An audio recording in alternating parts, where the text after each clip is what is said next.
Монголын оюун ухааны академиас санаачлан зохион байгуулж байгаа ой тогтоолтын улсын аварга 2015 оюуны спортын 5 дахь удаагийн тэмцээн нь 2 үе шаттай явагдаж, эхний шалгаруулалт өнгөрсөн сарын 20-ны өдөр нийт 120 тамирчин ой тогтоолтын 8 төрлөөр өрсөлдсөөр энэ сарын 4-ний өдөр эцсийн шалгаруулалтанд оролцох бага дунд насанд хүрэгчдийн ангиллын 50 тамирчин шалгарсан билээ. За тэгвэл шалгарсан 50 тамирчны 2 дахь шалгаруулалт болж өнгөрсөн байна.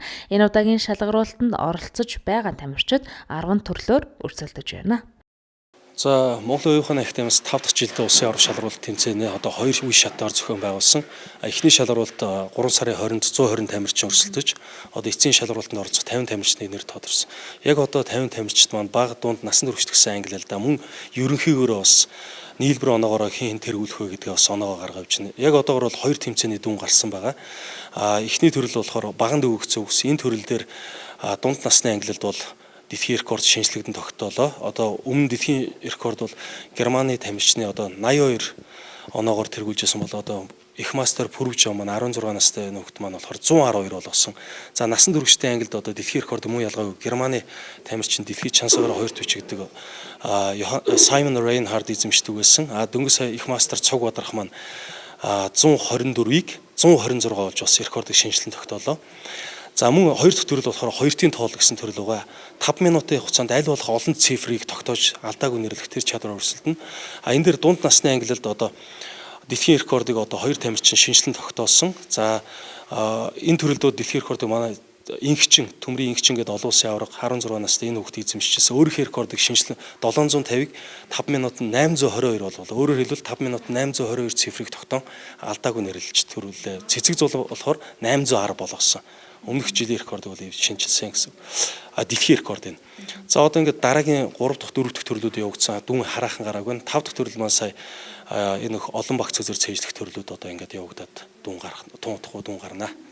Тэмцээнд оролцож байгаа хүүхдийн хамгийн бага настай нь 7 настай хүү байсан юм. Түүний хувьд энэ спортоор хичээлээд 9 сар болж байгаа гэсэн юм а. За 5 дахь удаагийн энэхүү тэмцээнд төрөл бүрээс улсын рекорд болон дэлхийн рекорд эвдэгдэж, за шиндээд амжилтууд бүртгэгдээд байна. Одоо 2 дахь жилдээ хичээлж байна. Энэхүү спортоор. Төрөл дэлхийн рекордыг эвдсэн байна. Баган дахь үгсгээд үг цээжилдэг төрөл байгаа. Тэргээр 87 улс рекордыг 112 болгож шинжилсэн гэсэн. Хичээлэхэд ер нь өндөрлөлттэй зүйл байхгүй.